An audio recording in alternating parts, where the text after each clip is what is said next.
మీరు ఎప్పుడు ఎక్కడ ఉండండి, సూర్యబింబం ఉదయిస్తుంటే నిలబడి మీరు దాన్ని అన్వయం చేసుకుంటూ చదువుతుంటే అసలు ఆ సూర్యోదయంలో ఉన్నటువంటి అందాల్ని గమనిస్తూ మీరు చదివేయచ్చు, మీ మనసు నిలబడిపోతుంది.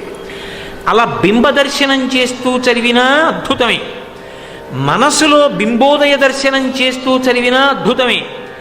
ఆదిత్య హృదయంలో చెప్పబడినటువంటి నామాలలో ఉన్నటువంటి విశేషాలు పరబ్రహ్మతత్వంగా సూర్య భగవానుడికి ఎలా అన్వయమవుతాయో తెలుసుకుంటూ రమిస్తూ చదివినా అద్భుతమే. ఏమీ తెలియకుండా శ్లోకాన్ని నిష్ఠతో జాగ్రత్తగా చదివినా అద్భుతమే. ఎందుకంటే అందులో ఒక గొప్ప శాబ్దిక శక్తి ఉంది. అలా మహర్షి ఆదిత్య హృదయం ముందుకు వెళ్ళేటప్పటికీ ద్వాదశాత్మన్నమోస్తుతే అన్నారు. 12 ఆదిత్యుల పేరు చెప్పి నమోస్తుతే అని వేదస్థాయిని తీసుకొచ్చి నమక చమకాలు ప్రవేశపెట్టారు. అక్కడి నుంచి ఇంకా అంతా కూడా నమశబ్దంతో నడుస్తుంది. అంత అద్భుతమైనటువంటి విన్యాసాలు చేశారు ఆదిత్య హృదయంలో.